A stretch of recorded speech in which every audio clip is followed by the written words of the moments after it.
Price allot. இப்போ இன்றைக்கு தெரிஞ்சு கொள்ளப்பட்டது மலக்காய் சாப்டர் 4. அதில் 6 வேர்சஸ் இருக்குது. அதை ரீட் பண்ணிவிட்டு வேர்ஸ் பை வேர்ஸாக நாங்கள் போவோம். ஒரு நாள் ரீட் பண்ணிங்களா தெளிவாக? மலக்காய் சாப்டர் 4 1 to 6. மல்கியா 4:1-6. இதோ சூளையைப் போல எரிகிற நாள் வரும். அப்பொழுது அகங்காரிகள் யாவரும் அக்கிரமம் செய்கிற யாவரும் துரும்பாயிருப்பார்கள். வரப்போகிற அந்த நாள் அவர்களை சுட்டெரிக்கும். அது அவர்களுக்கு வேரையும் கொப்பையும் வைக்காமற் போகும் என்று சேனைகளின் கர்த்தர் சொல்லுகிறார். ஆனாலும் என் நாமத்துக்கு பயந்திருக்கிற உங்கள் மேல் நீதியின் சூரியன் உதிக்கும். அதன் செட்டையின் கீழ் ஆரோக்கியம் இருக்கும். நீங்கள் வெளியே புறப்பட்டு போய் கொழுத்த கன்றுகளைப் போல வளருவீர்கள். துன்மார்க்கரை மிதிப்பீர்கள். நான் இதை செய்யும் நாளிலே அவர்கள் உங்கள் உள்ளங்கால்களில் கீழ் சாம்பலாயிருப்பார்கள் என்று சேனைகளின் கர்த்தர் சொல்லுகிறார். ஓரேபிலே இஸ்ரவேல் எல்லாருக்காகவும் என் தாசனாகிய மோசேக்கு நான் கற்பித்த நியாயப்பிரமாணமாகிய கட்டளையையும் நியாயங்களையும் நினையுங்கள். இதோ கர்த்தருடைய பெரிதும் பயங்கரமான நாள் வருகிறதற்கு முன்னே நான் உங்களிடத்திற்கு எலியா தீர்க்கதரிசியை அனுப்புகிறேன். நான் வந்து பூமியை சங்காரத்தால் அடிக்காதபடிக்கு அவன் பிதாக்களுடைய இருதயத்தை பிள்ளைகளிடத்திற்கும் பிள்ளைகளுடைய இருதயத்தை அவர்கள் பிதாக்களிடத்திற்கும் திருப்புவான். Price allot.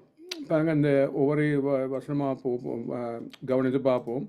ஆனால் அந்த ஓவரால் மெசேஜை நீங்கள் பார்த்தீங்கன்னு சொன்னால், இந்த டே ஆஃப் த லோர்ட்னு சொல்லுவாங்க இல்லையா, அந்த ஜட்மெண்ட் டே.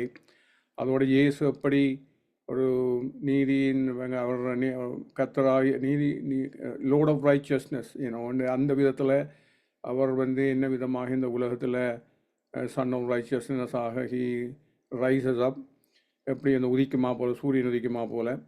அப்புறம் லோ மோசஸை கடற்கொள்கிற அந்த நேரத்தில் போய் இந்த மலக்காய் தான் இந்த லாஸ்ட் புக் உண்மையில். அதுக்கு பிறகு ஒரு 400 வருஷமாக ஆண்டவர் இடப்பட்டதாக தெரியலை.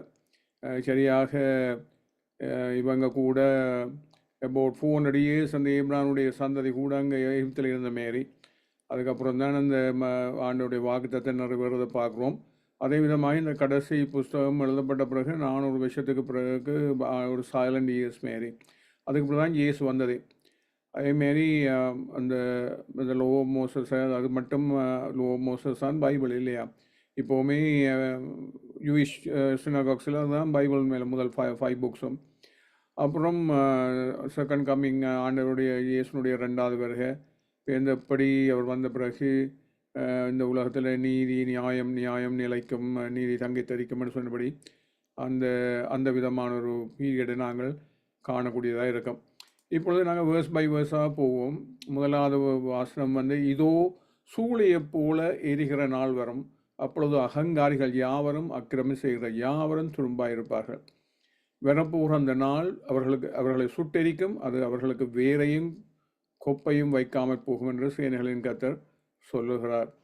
இதில் நாங்கள் பார்க்குறோம், அவர்கள் இதை எப்படி இந்த உலகத்தில் தேவன் நீதியை வேலை பண்ணுறதுக்கு அநீதி செய்கிற ஜனங்களை, பாவம் செய்கிற ஜனங்களை அவர் முதல்லாம் மேலே சுட்டெரிக்கிறார். இந்த ஹெல்ன்னு சொல்கிறது ஒரு சுட்டெரிக்கிற அனுபவம். என்ன சொன்னாங்க, ஒரு தராலும் அணைக்க முடியாத ஒரு நெருப்பு மேடத்துக்கு இதுகளுக்கு மத்தியில் தான் அவங்க இருப்பாங்க.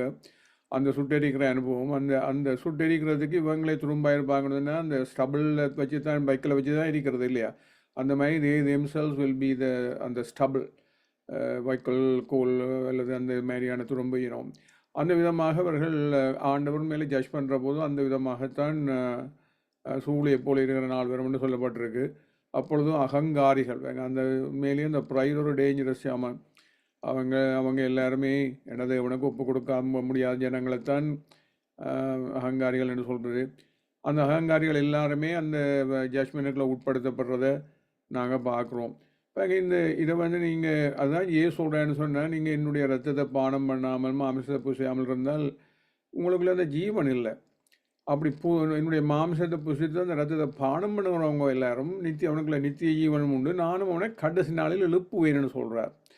இப்போ நாங்கள் பார்க்குறோம் யோவான் 5ஆம் அதிகாரத்தில். இதில் தானே இந்த ஒரு சப்பானிக்கு இது அந்த பூல் ஆஃப் பெட்ஷெட் போய் ஹீலிங் கொடுக்குறாரெல்லாம். அந்த ஹீலிங் கொடுத்த பிறகு அவங்க எல்லாரும் அவரை கொலை பண்ணுற லெவலுக்கு அந்த ஓய்வு நாள் அதை செய்தபடியால் அந்த மாரி இருந்த கூட்டத்தோடு தான் அவர் கதைக்கிற போது அவர் என்ன சொல்கிறாருன்னு சொன்னால், அந்த பிதா வந்து எல்லாம் நியாயத்து செய்கிற அதிகாரம் எல்லாத்தையும் எனக்கு தான் கொடுத்துருக்கிறார். அப்போ உண்மையிலேயே உங்களுக்கு தெரியாது, கடைசி நாளில் வந்து என்னுடைய சத்தத்தை கேட்குற போது எல்லாரும் பிரேத குழிக்குள்ளே எழுதியும் பெறுவாங்க. எல்லாருமே நான் சொல்கிறது இந்த நன்மை தீமை செய்த எல்லாரும். ஆனால் நன்மை செய்தவர்கள் வந்து ஜீவனை அடையும்படி கிளந்திருக்கிறார்கள், தீமை செய்தவர்கள் ஆக்கினை அடையும்படி கிளந்திருக்கிறார்கள். அதான் தான் நியாயத்தீர்ப்பு நாள்னு சொல்கிறது. அந்த ரெண்டாவது பிரித்து ஒன்று ஹெல்லுக்கு போகிறது, ஒன்று ஹெவனுக்கு போகிற மாரி. ஆனப்படி சொல்கிறேன், என்னுடைய மாமிசம் அந்த வித்தியாசம் வந்து அவருடைய மாமிசத்தை போய் ரத்தத்தை பானம் பண்ணுறேன்னு சொல்ல அந்த சுவிசேஷத்துக்குரிய ஊடாக தேவனில் நிலைத்திருந்த அந்த நித்திய ஜீவனுடைய ஜனங்கள். அப்போ அவங்க தான் உண்மையிலேயே அந்த நியாயத்தீர்ப்புக்களை அவங்க உட்படுறதில்லை. அவங்க வந்து தேவன் அந்த தன்னுடைய ஆவியை கொடுத்து உண்மையிலேயே ஜெயங்கொண்ட மனிதராக ஜீவிக்கிறதுக்கு ஹெல்ப் பண்ணுறபடியால் அவங்க அந்த நியாயத்தீர்ப்புக்களை போகிறதில்லை. அப்போ போகாமல் இருக்கிற போது, ஆனால் அந்த நாளில் அவங்க வந்து நித்திய ஜீவனாளிகளும் மற்றவங்க வந்து உண்மையிலேயே ஆய்க்கின தீர்ப்புன்னு சொல்கிறதே அந்த ஸ்டப்ல எரிக்குமா போல், அதுதான் அந்த ஹெல்ன்னு சொல்கிறோம். அந்த விதமாக நரகம்னு சொல்கிற போது அதில் உள்ள அனுபவமே அந்த விதமாக தான் இருக்கும்.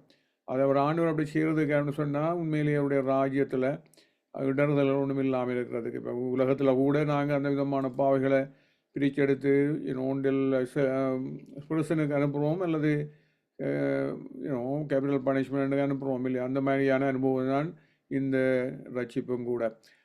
அந்த அந்த மெலக்காயின் 4:2 அடுத்த வசனத்தை பார்ப்போம். ஆனாலும் என் நாமத்துக்கு பயந்திருக்கிற உங்கள் மேல் நீதியின் சூரியம் உதிக்கும், அதன் செட்டையங்கள் ஆரோக்கியம் இருக்கும், நீங்கள் வெளியே புறப்பட்டு போய் கொடுத்த கண்களை போல வளவீர்கள். இப்போ இது வந்து இயேசுக்குரிய ஒரு ப்ராஃபஸி. அவர் அந்த செட்டையின் கீழே சொல்கிறது உண்மையில் விங்ஸ். 91வது சங்கீதத்திலும் அந்த அந்த தேவனுடைய செட்டையின் கீழ் தான் எங்களுக்கு அடைக்கலம் எழுதப்பட்டிருக்கு இல்லையா. அப்போ அந்த விதமாக அந்த அவருடைய செட்டையின் கீழேன்னு சொல்கிறது உண்மையிலே அந்த விங்ஸ்ன்றது இன்னொரு மீனிங். அந்த ப்ரே சோலில் இருக்கிறவங்க சாரியில் அந்த தொங்குற அந்த விங்ஸ், அதாவது விங்ஸ்ன்னு தான் சொல்கிறது. அதேமாரி ப்ரே சோலும் அடியில் அந்த விதமான ஒரு தொங்குற விதமாக தான் அதை செய்திருப்பாங்க. I have a pray soul too. அப்போ அந்த விதமாக அதுதான் இந்த ப்ரே சோலை வந்து அங்கே நீங்கள் இஸ்ரேலுக்கு போனீங்கன்னு சொன்னால் எல்லா மென்னும் அந்த தலைக்கு அந்த அந்த அந்த அதோட தான் போகிறத பார்க்குறோம். ஜெபிக்கிற போதெல்லாம் அந்த தலைக்கு மேலே போட்டு கவர் பண்ணிட்டு தான் ஜெபிப்பாங்க. அதுதான் அந்த இயேசு அந்த மத்தேயு 6 கூட சொன்னது அதை பற்றி தான். வந்து அது மற்றவங்களுக்கு ஆடாத மாதிரி செய்யுங்கன்னு சொல்லி.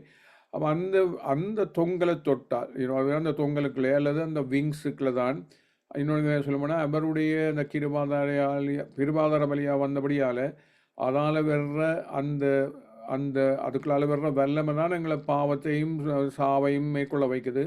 அப்போ அந்த பாதுகாப்புகளை வந்த ஜனங்கள், அந்த பாதுகாப்புகளை அடங்கின ஜனங்கள்.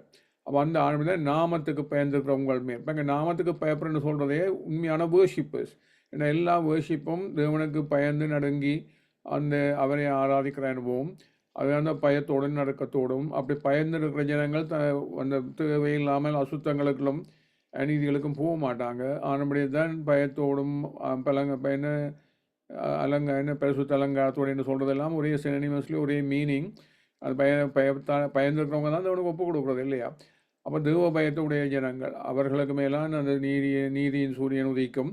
அதான் இயேசு லோர்ட் ஆஃப் ரைச்சஸ்னஸ்ன்னு சொல்கிறார். அதன் செட்டையங்கள் ஆரோக்கியம் இருக்கணும். அவருடைய நாமத்துக்குள்ளே கிடைக்கிற அந்த கவரிங்குகளை ஆரோக்கியம் இருக்கும். அவர்கள் கொளுத்த கன்றுகளை போல வளருவார்கள். நினைப்பாங்க அந்த இயேசுடைய அந்த ஊழியத்துக்கூடாக பாவம் என்னுடைய அர்த்தங்களை. ஒரு ஒரு 12 வருஷமே பெரும்பாடுள்ள ஒரு ஸ்திரீ அவள் என்ன செய்கிறாள், அத்தனை இருக்கிற எல்லாத்தையும் செலவழித்து வைத்தியர்கள் ஒரு நாளும் ஹீல் பண்ண முடியாத ஒரு வியாதி பெரும்பாடுன்னு சொல்கிறது இஸ் அ பிளட் ஃப்ளோ. அப்போ அந்த விதமாக இருந்தபோது அவள் கேள்விப்படுறாள் இயேசுவை. அவளுக்கு இந்த இந்த இந்த ப்ரொஃபஸி தெரிஞ்சிருந்தபடியால் அவள் என்ன சொல்கிறான்னு சொன்னால், நான் உண்மையிலேயே அவருடைய வஸ்திரங்களை தொட்டால் நான் சுகமாவேன்னு சொன்னேன். அதுக்குள்ள தான் ஹீலிங் அடங்கி இருக்கின்றது தான் இதனுடைய அர்த்தம் இல்லையா. அந்த விதமாக ஜனத்தோக்குள்ளே ஒளிஞ்சிருந்து, ஏன்னா உண்மையிலே அந்த விதமான வருத்தமுள்ளாக்கள் ஜனங்கள்கிட்ட வரக்கூடாது. அது இந்த தீட்டுன்னு சொல்லி அந்த அவங்க கல்ச்சர்லாம் அந்த அது இருந்தது. அப்போ அந்த விதமாக வரக்கூடாது. அப்படி ஆனபடியே தான் அவள் வந்து பின்னால் ரகசியமாக தொடர்பை பார்க்குறோம். அப்போ அந்த உதிரத்தின் ஊரல் நின்று போயிட்டு இப்போ இயேசுக்கே யாருன்னு தெரியலை. ஏன்னு சொன்னால் பிதாதான் கிரியலை செய்கிறார். பிதா அந்த விசுவாசத்தை கண்டபடியால் இந்த எல்லாரையும் அவருக்கு தெரியும், எல்லாருடைய இதில் உள்ளதெல்லாம் தெரியும். கண்டபடியால் தான் சுகத்தை கொடுக்குறத பார்க்குறோம். ஆனால் அவருக்கு தெரியுது தனக்குள்ளால் இந்த வெள்ளமே வெளிப்பட்டது. அப்போ வெள்ளம் வெளிப்பட்டபடியால் அவர் வந்து யார் என்ன தொட்டதுன்னு இருக்கிறார். அப்போ அவங்க கூட இருந்தவங்கலாம் சொல்கிறாங்க, இவ்வளோ பேர் இருக்கிறாங்களே யார் என்ன கண்டுபிடிக்க. அப்படி இருந்த போது இல்லை, எனக்குள்ளாலே அந்த வல்லமை போனதை நான் உணர்ந்திருக்கிறேன்னு சொன்ன போது, அப்பொழுது வேங்க அந்த சுற்றிலும் அவர் பார்க்குற போது அதை அறிஞ்ச அந்த ஸ்திரீ தன்னுடைய சுகம் கிடைச்சதை அறிஞ்சவள் வந்து விழுந்து அவளுக்கு தேவனை ஜேசுக்கு முன்னால் வந்து விழுந்து உண்மையில் அதையும் சொல்கிறாள். அப்படி சொல்கிற போது போட்டிருக்கு பயந்து நடுங்கி அவர் முன்பாக விழுந்து எழுதப்பட்டிருக்கு. அப்போ அந்த விதமாக பயந்து நடுங்கி, அதுதான் அந்த பயத்தோடும் நடுக்கத்தோடும் தேவனை ஆராதிக்கிறன்ற அனுபவம் அந்த விதமாக நடுங்கி அதாவது வந்து அந்த விசுவாசத்தை கண்டவர் மகளை உன் விசுவாசம் ரசித்தது. நீ சமாதானத்தோடு போ, சுகமாயிரு, நீ எல்லாத்தையுமே வேதனை நீங்கள் சுகமாயிருந்தெல்லாம் சொல்கிறார். அப்போ அதே விதமாக அந்த அப்படி தான் இந்த ரத்தத்தை பானம் பண்ணி என்னில் நிலைப்ப ரத்தத்தை இந்த மாம்சப்பி ரத்தத்தை பானம் இல்லை நிலைத்திருக்கிறான்னு சொல்லி ரத்தராஜ்யத்துடைய குடிகள் போல அப்படி நிலைச்சிருக்கிற போது தான் உண்மையிலேயே அவனில் நான் நிலைச்சிருக்கேன், இயேசுவில் நிலைத்திருக்கிறதால காணப்படுற கனிகள் இதெல்லாம். அப்போ அந்த விதமாக அந்த விசுவாசத்தால் நிலைத்திருக்கிற போது தான் அவரை மேய்ப்பராக பின்பற்ற போது அதில் நாங்கள் உண்மையில் இந்த கனிகளை காண முடியும். அதே அனுப்படியே தான் இயேசுல நானே வாசல் என் வழி என்ற அந்த ரத்தத்தாலும் அந்த மாம்சம் பிரிக்கப்பட்ட அந்த திரையாலும் தான் பிரவேசிக்கிறோம். நானே வாசல் என் வழியாய் ஒரு உட்பிரவேசித்தால் அவன் ரட்சிக்கப்படுவான். அவன் உள்ளும் புறம் சென்று மேய்ச்சலை கண்டுடுவான். உள்ளுக்கு போய் வாயிலிருந்து புறப்படுற வார்த்தைக்குரிய அப்பம் வெளியால் வந்தால் இந்த உலகத்துக்குரியது. அப்போ அந்த விதமாக கொளுத்து கன்றுகளை போல வளவீர்கள். அப்போ இயேசு வழி நடத்துகிற அந்த கன்றுகள் இல்லை அந்த ஆடுகளுக்கு வந்து தேவை எல்லா விதமான போஷணமும் இருக்கும். உலகத்து போஷணம் தான் பரலோகத்து போஷணம் இருக்கிறபடியால் தான் கொளுத்து கன்றுகளை போல வளருவீங்கன்னு சொல்லி. அடுத்தது 3வது வசனத்தை பார்ப்போம். மலக்காய் 4:3 துன்மார்க்கரை மிதிப்பீர்கள், நான் இதை செய்யும் நாளிலே அவர்கள் உங்கள் உள்ளங்கால்களில் சாம்பலாயிருப்பார்கள் என்று சேனைகளின் கருத்தை சொல்கிறார். நாங்கள் மிதிப்போம்னு எழுதப்பட்டிருக்கு. அந்த விதமாக ஜட்ஜ்மெண்ட் ஆஃப் த விக்கெட்டில் அது எங்களுக்கு என்ன பங்கு அதையும் புரிஞ்சு கொள்ளணும். ஏன்னு சொன்னால் உண்மையிலே அந்த விக்ட்ரி இன் ஜீசஸ் எல்லாம் சொல்கிறோம், அதையும் பற்றிக்கொள்ள தெரியணும். அதே நேரத்தில் ஆண்டவர் கொடுத்த அந்த பொறுப்பையும் தெரியணும், அவர் கொடுத்த அதிகாரங்களையும் தெரியணும். நான் இந்த யோவான் 20ஆம் அதிகாரத்தில் அவரை சொல்கிறார் இல்லையா, அந்த பூட்டி இருந்த அறைக்குள்ள வந்து அவர் என்ன சொல்கிறாருன்னு சொன்னால், அந்த எப்படி பிதா என்னை அனுப்பினது போல நானும் உங்களை அனுப்புகிறேன், நீங்கள் உங்களுக்கு அதிகாரத்தை கொடுக்குறேன் பாவத்தை மன்னிக்கிறதுக்கு. இயேசு கூட அதை ப்ரூவ் பண்ணதையெல்லாம் பார்க்குறோம். யாரை நீங்கள் மன்னிப்பீங்களோ அவர்களுடைய அவங்க நீங்கள் கட்டுறதெல்லாம் அங்கேயும் கட்டப்படும், இங்கே கட்ட வளர்க்குறதெல்லாம் அங்கேயும் கட்ட வளர்க்கப்படும். யாரை மன்னிக்கிறீங்களோ அவர்கள் மன்னிக்கப்படுவார்கள், யாரை மன்னிக்காதீங்கன்னு சொல்கிறேன்னா சுவிசேஷத்தை கொண்டு போய் அதை ஏற்றுக்கொள்றதும் ஏற்றுக்கொள்ளாதும் தான் மன்னிக்கப்படுறதும் மன்னிக்கப்படாது. ஏன்னா தேவனுடைய மன்னிப்பு தான் உண்மையில் போய் சேரணும், அதுதான் ரசிக்கிறது. அப்போ அந்த விதமாக தான் இயேசு சொல்கிறார், இந்த எப்படி மோசே ஆந்திரத்தில் உயர்த்தப்பட்டது போல நானும் உயர்த்தப்படுகிறது சிலுவையில் தோங்குற அனுபவத்தை அதை பார்த்து விசுவாசிக்கிறவன், அதாவது அவன் பாவத்துக்கு அவனை தான் இது பல் கொடுக்கப்பட்டேன்னு பார்த்து விசுவாசிக்கிறவன் தான் ஆக்கணுக்குள்ளே ஆத்திக்கப்பட மாட்டான். ஆனால் விசுவாசியாதவன் ஆக்கணுக்குள்ளே போகிறான். என்னன்னா ஒளியில் வந்து உலகத்தில் வந்திருந்தும் அவன் கிரிகளை பொல்லாதவளாக இருந்தும் அதை விரும்புகிறபடியால், அதை செய்கிறத விரும்புகிறபடியாலும் ஒளிக்கு வராமல் இல்லை விரும்புகிறது தான் காரணம் அந்த ஆக்கின தீர்ப்புக்கு. அப்போ அதையும் பாருபடியாக அப்போ ஏன் கீழே அந்த அப்படி மனதளிச்ச இடங்கள்லாம் சாம்பலாக இருப்பாங்க. ஏன்னா ஆனால் எங்களுக்கெல்லாம் வெளிப்படுறபடியால் எங்கிட்ட கால்களுக்குள்ளே போவாங்க. அதுதான் அந்த ஆதியில் சுவிசேஷத்தை சொன்ன போது என்னமே சொல்லப்பட்டிருக்கு, அந்த சர்ப்பத்தை பாதபடியாக்குவேன். அது இயேசுனுடைய you trample on the serpent. அந்த விதமாக தேவன் அதை பாதபடியாக்குறார். பாவம், மரணம், சாத்தானை எல்லாம் பாதபடியாக்குற போது இப்போ இயேசுடைய சரீரம் நாங்கள்னு சொன்னால் சரீரத்துக்குரிய அந்த சரீரத்தில் தான் கால்கள் இருக்குது. அப்போ இங்கெண்ட அப்படி ஒரு வசனமே இருக்குது, இங்கெண்ட பாதபடியாக்குறாருன்னு சொல்லி. அதுபடிதான் உங்கள் கால்களின் கீழ் சாம்பலாக போயிருப்பார்கள் என்று சொன்னால் இதனுடைய ஜட்ஜ்மெண்ட் எங்களுக்கு நாள் வெளிப்படுறபடியால் சுவிசேஷத்தை பிரசங்கிக்கிறதால. அப்படி அதை ஆனபடி தான் விசுவாசம் நான் ஞானஸ்நானம் பெற்றவன் தான் ரசிக்கப்படுறது. ஆனால் விசுவாசியம் வந்து ஆக்கணுக்குள்ளாதிக்கப்பட விசுவாசித்தால் அவருடைய நாமத்தில் நாங்கள் வந்து பிசாசுகளை திறத்துறோம், நவமான பாஷைகளை பேசுகிறோம், சர்ப்பங்கள் எடுக்கிறோம், சாவுக்கு இதுவான ஏதோ ஒன்று குடித்தா கூட எங்களை சுகத்தைப்படுத்தாது. இதெல்லாம் என்ன கேணும், அந்த செட்டையின் கீழ் நாங்கள் வந்து அந்த அடைக்கலத்தை பெற்றுக்கொண்டபடியால் ஆனபடியே தான் அந்த கர்த்தருடைய நாமத்தில் அந்த அடைக்கலத்தை பெற நாங்கள் மாத்திரமல்ல மற்றவர்களுக்கும் கொடுக்கக்கூடிய இருக்குது. அடுத்ததாக 4வது வசனத்தை பார்ப்போம். ஓரேபிலே இஸ்ரவேலருக்காகவும் என் தாசனாகிய மோசேக்கு நான் கற்பித்த நியாயப்பிரமாணமாகிய கட்டளை நியாயங்களை நினைவூருங்கள், அப்படி நினைச்சு கொள்ளுங்கள் என்று சொல்லி திரும்ப பாருங்க, இதுதான் அந்த நேற்று பைபிள் மலக்காயின பீரியடில். ஆனபடி தான் இதை கொடுத்த போது சாமுக்களாலும் பார்க்கலாம் அல்லது யோசுவாக்களாலும் பார்க்கலாம். இப்போ யோசுவாவுக்கு ஆண்டவர் என்ன சொல்கிறார், நான் எப்படி மோசோட இருந்தேனோ அதேமாரி நான் உன்னோட இருப்பேன். ஆனால் இருக்கிறதுக்கு காரணம் என்று சொன்னால் இப்போ அதை தான் நல்லா புரிஞ்சு கொள்ளணும். இயேசுன்ற வாய்க்கூடாக வந்த வசனத்தை பார்ப்போம். யோவான் 14:23 அவர் என்ன சொல்கிறார், என்னுடைய கட்டளையில் கை கொள்றவன் தான் எனக்கு மேலே அன்பாக இருக்கிறான். அப்படி அன்பாக இருக்கிறவனோட நானும் பிதாவும் வந்து கூடவே வாசம் செய்வோம். வாசம் செய்கிறபடியே தான் அந்த பாதுகாப்பு இருக்குது. இந்த விதமான அந்த செட்டல்களில் எங்களுக்கு அடைக்கலம் இருக்கிறதெல்லாம் கேட்டால் தேவன் கூடவே இருக்கிறபடியால் அதுக்கு அந்த கண்டிஷன் அவருடைய கட்டளையில் கை கொள்வது ஆவியின் வல்லமையால். அந்த இடத்துல ஆவியாரும் பிதாவும் வேறுமே கூடவே அந்த ஃபுல்னஸ் ஆஃப் கோட் என்ன சொல்கிறது, எங்களுக்கு மேலே எங்களுக்கு கூடாக எங்களுக்கு மத்தியில் வாசம் செய்கிறது எங்களுக்குள்ள மேலாக வந்து அப்போ அந்த விதமாக வாசம் செய்கிற அனுபவம் அதுக்குரிய கண்டிஷன் அதை தான் ஜோஷுவா கொடுத்தது மாதிரி தான். இப்போ சாமுக்களால் வர மாதிரி தான் ஜோஷுவாக்கு தேவன் என்ன சொல்கிறார், இந்த மோச கொடுத்ததில் எழுதியிருக்கிறது எல்லாத்தையும் நீ செய்ய கவனமாக இருக்கிறபடிக்கு இரவும் பகலும் அந்த தியானத்தை கொண்டு வாயாக வேண்டும். அப்பொழுது நீ உன் வழியை பண்ணுவாய், அப்பொழுது புத்திமானாய் நடந்து கொள்வாய். நான் உனக்கு கட்டளையிடவில்லையா, பலங்கொண்டு திடமெனதாயிரு இதை கை கொள்றதுக்கு. ஏன்னா அப்படி இருக்கிற கலங்காதே, ஏன்னா நீ போகும் இடமெல்லாம் உன் கர்த்தர் உன்னோட இருக்கிறார். அவன் தேவன் கூட இருக்கிறதுக்குரிய ரகசியமே அதுதான் அவன் மேலே. அது முதலாவது சாம் தொடங்குறதே அப்படித்தான். கர்த்தருடைய வேதத்தில் பிரியமாயிருந்து இரவும் பகலும் அவருடைய வேதத்தில் தியானமாக இருக்கிற மனுஷன் பாக்கியவான்.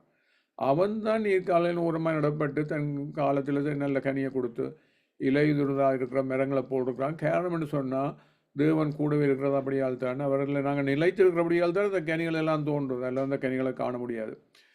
அந்த விதமான ஒரு உண்மையில் ஆசீர்வதிக்கப்பட்ட ஒரு கண்டிஷன். அடுத்ததாக பார்ப்போம் 5வது வசனத்தை. இப்போ இதோ கர்த்தருடைய பெரிதும் பயங்கரவுமான நாள் வருகிறது என்று முன்னே நான் உங்களதுக்கு எலியா தீர்க்கதரிசி அனுப்புகிறேன். இந்த விதமான இயேசு வந்து அந்த சுவிசேஷத்தை அந்த கிங்டத்தை கொடுத்து அதை எஸ்டாப்ளிஷ் பண்ணி போன அந்த அனுபவத்துக்கு அதுக்கு தான் இது போட்டிருக்கு. பயங்கரமான நாள் வருகிறது முன்னே நான் உங்களிடத்துக்கு எலியா தீர்க்கதரிசி அனுப்புகிறேன். இது யாருன்னு தெரிஞ்சிருக்கணும். அதாவது இயேசு வரக்கு முதல் நம்பப்படுற சாட்சி அதுதான். மத்தேயு 11ஆம் அதிகாரத்தில் என்ன பண்ணுறான்னு இவன் வந்து சிறையில் இருந்தபோது யாரை பற்றி பேசுன்னு சொல்ல யோன் த பேப்டிஸ்ட்டை பேசு. அவன் சிறையில் இருந்தபோது என்னப்பா எங்கள் சிறையில் இருக்கல அவனை விடுவிக்கிற மாதிரி இயேசுடன் பண்ணாத காரணமாக என்ன காரணமாக இருந்தாலும் அவனை ஆளை அனுப்பி இப்போ எங்கள் ஆண்டவனை அவனை அனுப்பினதே இந்த சாட்சியாக இந்த வர்ற இயேசுவை சாட்சி அதை ஒழுங்காக பண்ணுறான் ஆரம்பத்தில். ஆனால் அப்புறம் சோதனைகள் வந்தபோது இந்த விசுவாசம் ஒளிஞ்சு கொண்டு போகிற நிலையாக இருக்குது. அந்த நிலையில் அனுப்பி நாங்கள் உங்களை தான் நீ வருகிறவன் நீ தானா இல்லது ஒரு வேற காத்திருக்கணுமான்னு சொல்லி அப்போ இயேசு சொல்கிறார், போய் அவனை சொல்லு, குடர்கள் பார்வையடைகிறாங்க, சப்பானிகள் நடக்கிறாங்க, குஷ்டரோலிகள் சுத்தமாகறாங்க, செவிடங்க கேட்குறாங்க, மேத்தோல் எல்லாவளையுமே இருக்கிறார்கள். எங்கள் தரத்திற்கு சுவிசேஷம் பிரசங்கப்படுகிறது. இது என்ன சொல்கிறேன், இது பழைய ஏற்பாட்டில் அந்த வரப்போகிற அந்த கிரைஸ்த சனகோன் அல்லது மெஸ்ஸையான்னு சொல்லப்படக்கூடிய அடையாளங்கள். அப்போ அந்த அடையாளங்கள் எல்லாம் நிறைவேறுதுன்னு அவனுக்கு போய் சொல்லணும்னு சொல்லி நான் தானே வரண்டதுக்கு. அப்போ அந்த விதமாக சொல்லிட்டு அவர் போன பிறகு அவர் சொல்கிறேன்னு சொன்னால் இப்போ உண்மையிலேயே இவனை போல் அவனுடைய என்ன மாதிரி உடுத்திருந்தான் அதுகளெல்லாம் சொல்லிட்டு அவனை போல் ஒரு தீர்க்கசரி எழும்பவே இல்லை. எல்லா தீர்க்கர்களுக்கும் மேலாக இருந்தும் இந்தமாரி அந்த விசுவாசம் ஒழிஞ்சபடியால் அந்த அவன் வந்து எல்லாருக்கும் உண்மையிலேயே இந்த லோவஸ்ட் இந்த கிங்டம் வந்து கீழே போன மாதிரியான அனுபவம். பரலோகத்தில் சிறியவனாக இருப்பான்னு சொல்கிறார். அப்படி சொல்லிட்டு அவன் சொல்கிறேன்னா அவன் காலம் முதல் யோவான் காலம் முதல் இது வரைக்கும் பரலோகராஜ்யம் பலவந்தப்படுகிறது. அது இட்ஸ் ரியலி வயலண்ட். என்னென்ன இந்த ஆரம்ப இயேசுவை கொலை பண்ண விதப்பாங்க. அதேமாதிரி தான் எங்களுக்கு வேறு சோதனைகளும் பலவந்த மன்னர்கள் அதை பிடித்து கொண்டிருக்கிறார்கள். நியாயப்பிரமாணத்தின் தீக்கதை அதை பிடித்து கொண்டிருக்கிறவங்க. ஆனால் நீங்கள் ஏற்றுக்கொள்ளாம என்னதான் இருந்தால் வருகிறவனாகிய எலியாய் வந்தான் என்று சொல்லி கேட்கறதுக்கு காதலுவங்க கடவுள். ஸோ அவர் இயேசு உண்மையிலே இது அந்த இதில் என்ன சொல்கிறது, அடுத்த இந்த லூக்கா 1ஆம் அதிகாரத்தில் கூட பார்க்கலாம். அது அடுத்த வசனத்துக்குரிய விளக்கமும் கூட நான் வந்து பூமி, அது 6வது வசனம், நான் வந்து பூமியை சங்காரத்தால் அடிக்காதபடிக்கு அவன் பிதாக்களுடைய இதயத்தை பிள்ளைகளிடத்துக்கும் பிள்ளைகளுடைய இதயத்தையும் அவர்கள் பிதாக்களிடத்துக்கும் திரும்புவான். பாருங்க, உண்மையில அந்த இப்போ இளைஞான காலத்தில் இனிமேல் அவனுடைய அந்த மெயின் கோல் வந்து எல்லாருமே தேவனை விட்டு விலகி இருந்த நிலையில் எப்படி அந்த ஜனங்களுடைய இதயத்தை தேவனை நோக்கி தேவனுடைய இதயத்தை அவங்கள நோக்கி வேண்டாம். அந்த எப்பொழுதுமே அந்த அந்த பலிக்கூடாகத்தான் இணைப்பேன். யாரை நோக்கி நாங்கள் பலி கொடுக்குறோமோ அவங்களுக்கு மேலே அன்புண்டா இருக்குது. அதுதான் ஏன் சொல்கிறேன், நான் தான் வாசல் இருந்தோம். அப்போ அந்த விதமாக பலியெல்லாம் பலியை சுற்றி தான் இளைஞன்ற அந்த மினிஸ்ட்ரியே இல்லையா. அப்போ அந்த விதமாக அந்த அந்த அந்த பலிக்கூடாகத்தான் அந்த இணைப்பு. அப்போ அதைத்தான் அவங்க கைவிடுறாங்க உண்மையில். அப்போ கைவிட்டுட்டு பால் வர்ஷிப்புகளை எல்லாம் போய் இன்னும் அந்த மாரி அகப்பட்டிருந்த காலம் அது. அப்போ அந்த நேரத்தில் அந்த அந்த ஜெசபல் தான் அதுக்கு அந்த இன்ஸ்ட்ருமெண்டல் குயின். அதுக்கு மத்தியிலே இவன் வந்தோன்னா இப்படி திருப்பி அந்த பிள்ளைகளுடைய அதுதானே நம்மளோட கோலிங். அதேமாரி இந்த யோவானுடைய கோலிங்கும் அதுதான். என்ன விதமாக அந்த இந்த உலகத்தில் தேவனையே மறந்த மேலே இயேசு வந்த காலம் நோவாண்ட காலம் மாரி, ஈவன் 2ஆம் பேரோட நோவாண்ட காலம் போல வேறு அந்த கட்டளைக்கு போகிற போது தான் உண்மையில் இந்த சந்ததியை நான் யாருக்கு ஒப்பிடுவேன்னெல்லாம் சொல்கிறாரு இல்லையா. அப்போ அந்த விதமாக அந்த அந்த அது வந்து அதுக்கு முதல் அவனுடைய கோலிங்கை பற்றி அந்த லூக்கா 1ஆம் அதிகாரம் பிறந்த பிள்ளையை பற்றி போட்டிருக்கு. அப்போ தீர்க்க தரிசனமாக உன் மனைவியாகி எலிசபெத்து உனக்கு குமாரனை பெறுவான். வேறு வந்து அவங்களுக்கு நல்ல ஏஜாக இருந்தபடியாக நம்பலை தகப்பன். அந்த நேரம் ஹைப்ரிஸ் இருந்த சக்கராய். அப்போ அவன் வந்து நம்பலை. அவன் நம்பாதபடியால் நீ வந்து நீ உன்னுடைய பிள்ளை பிறக்க மாட்டேன், நீ பேச முடியான்னு வாயடிச்சு வச்சுக்கிறான்னு அவிசுவாசத்தில் பேசாமல் இருக்கிறதுக்கு. ஆனால் அவன் சொன்ன அந்த தீர்க்க தரிசனத்தில் தன் தாயின் வயிற்றில் இருக்கும்போதே பரிசுத்த ஆவியால் நிரப்பப்பட்டிருப்பான். அவன் சந்ததியால் இஸ்ரவேல் சந்ததியான அநேகரை அவனுடைய தேவனாய கருத்தெடுத்துக்கு திருப்புவார். பிதாக்களுடைய இதயங்களை பிள்ளைகளுக்கும் கீழ்ப்படியாதனுடைய நீதிமான்களுக்கும் ஞானத்துக்கும் திருப்பி அது தனவன் வந்த திருப்பம் ஒரு எலியாவின் ஆவியும் பலமுடையவன் அவனுக்கு முன்னே நடப்பான் என்று சொல்லப்படுது. வந்த ஏஞ்சல்ஸுக்களால் கொடுக்கப்பட்டது. அப்போ அந்த விதமாக கொடுக்கப்பட்டு அவன் வயிற்றில் இருந்தபோது ஒரு 6 months தான் டிஃப்ரென்ஸ் இயேசுக்கும் அவனுக்கும். வயிற்றில் இருந்தபோது யூனோ மெரியால் கூட போய் அவளை வாழ்த்துறதை பார்க்குறோம்னு சொன்னால் அவன் இந்த ஒரு she running away from the village. அவள் இருந்த இடத்துக்கு போய் இந்த வாழ்த்தின போது எலிசபெத் என்ன சொல்கிறான்னு சொன்னால் இந்த வாழ்த்ததை கேட்டபோது என்னுடைய வயிற்றில் இருந்த பிள்ளை துள்ளிட்டு. அப்போ அந்த நேரத்தில் அவள் பரிசுத்தாவியால் நிறையப்படுறப்பாங்க. வயிற்றில் இருக்கும்போதே பரிசுத்தாவியால் நிறைவான். அப்போ உரத்த சத்தமாக அவன் சொல்கிறான்னு சொன்னால் ஸ்திரீகள் எல்லாத்துக்களையும் நீ ஆசீர்வதிக்கப்பட்டவள், என் ஆணுடைய தாயார் என்னிடத்தில் வந்து அது பாருங்க அதை வந்து ஷீ இஸ் உண்மையிலேயே செலிப்ரேட்டிங்கு. இதோ நீ வாழ்த்து நசத்தம் என் காதலை கேட்டோடனே என் வயதில் உள்ள பிள்ளை களிப்பாய் துள்ளிட்டேன்னு சொல்லி. அப்போ ஆனபடியாக விசுவாசித்தவர்களுக்கு நீ பாக்கிய பார்த்தீங்கன்னு சொல்கிறாள் அவள். அப்படி அந்த சொல்லி என்கரேஜ் பண்ணால் தேவன் சொன்னெல்லாம் நிறைவேறும்னு சொல்லி. அப்போ அந்த விதமாக அந்த இயேசு தான் வந்து இந்த தேவனை பிதாண்டங்களுக்கு இன்ட்ரடியூஸ் பண்ண. அது மட்டும் ஒரு தடவை கூட நாங்கள் ஒரு தடவை பிதாவாக இருக்க முடியாது, மறுபடியும் பிறக்க முடியாது. அந்த அழிவில்லாத வருஷமே வித்து வந்து சேரும் மட்டும் அதுதான கோதுமை விழுந்து சாகணும்னு சொல்கிறார். அப்போ அந்த விதமாக வித்தை கொடுத்து அவர் அந்த இதை நிறைவேற்றின அந்த அனுபவத்தை பார்க்குறோம். அதுக்கப்புறம் தான் அந்த அவர் கொடுத்த பலிக்கூடாகத்தான் எங்களுடைய இதயங்கள் தேவனை நோக்கி வேணும். யார் கூட மன்னிக்கப்படாமோ அந்த தேவனுக்கு மேலே அன்பு செலுத்துறது. அதேமாரி யாரை நோக்கி ஓடினதோ அதுதான் தேவனுடைய இதயங்களை நோக்கி திருப்பி. அதுக்கு ஃபோர்ரனராக இருந்தது உண்மையிலேயே ஜோன் த பேப்டிஸ்ட். அதுதான் இந்த அதிகாரத்துக்குரிய அந்த என்னென்னு சொல்கிறது விளக்கம். அதில் திருப்பவும் அந்த சம்மரைஸ் பண்ணி பார்த்தீங்கன்னு சொன்னால் உண்மையாக தேவனுடைய டே ஆஃப் த லார்டுன்றது ஜட்ஜ்மெண்ட் டே. அவன் இந்த மாரி இந்த உலகத்தில் சரி அந்த நோவாண்ட காலத்துக்கு ஜட்ஜ்மெண்ட் வைப்பாருங்க. நல்ல நீதிமானமாக காப்பாற்றி மற்றவங்களை ஆண்டவர் அழிக்கிறார். அதேமாரி சன் ஆஃப் ரைச்சியஸ்னஸ் இயேசு வந்து என்ன மாரி இந்த லோர்ட் ஆஃப் ரைச்சியஸ்னா இந்த உலகத்தில் வந்து அவருடைய விங்ஸுக்குள்ளே எங்களை காத்துக்கொள்கிற அந்த அனுபவம். அதை கூட அவர் சொல்கிறார் இல்லையா, இந்த கோழி தன் குஞ்சுகளை சேர்க்குமா போல உங்களை சேர்க்கறதுக்கு நான் உண்மையிலே வாங்கியா இருந்தால் நீங்கள் உங்களுக்கு விலை மேனதெல்லாம் போயிட்டேன்னு சொல்லி. அவன் அதே விதமாக லோ மோசஸ் அதை இப்போ இந்த அந்த தேவன கட்டளில் கை கொள்றவரோட தான் தேவன் கூட இருக்கிறது. அவருடைய பிரசன்னத்தின் மீது தான் மிச்ச கனிகள் எல்லாமே தான் சொன்ன மாதிரி நானும் என்னுடைய பிதாவை வந்து வாசம் பண்ணுவோம், நீங்கள் ஆவியை பற்றி கொள்ளுவீங்கன்னு சொல்லி. அடுத்ததாக எப்படி செகண்ட் கம்மிங் ஆஃப் கிரைஸ்டில் என்னமாரி அந்த அவர் ஆண்டவர்கிட்ட சத்தத்தை கேட்டு எல்லாருமே எழும்பி வர்ற அனுபவம் அதை ஒரு ஜட்ஜ் பண்ணி ரெண்டாக பிரித்து ஒன்று ஹெல்லுக்கு போகுது ஒன்று ஹெவனுக்கு போகுது. அந்த நேரத்தில் தான் உண்மையிலேயே இந்த உலகத்தில் நியாயம் வாசமாக இருக்க நீதி தங்கி தெரிக்கும். அதுதான் இந்த இந்த இதுக்குரிய இந்த விளக்கங்கள் எல்லாம். அதுக்கு ஆண்டவர் தாமே எங்களையும் ஹெல்ப் பண்ணணும் அந்த விதத்திலுமே இழந்து போகாமல்.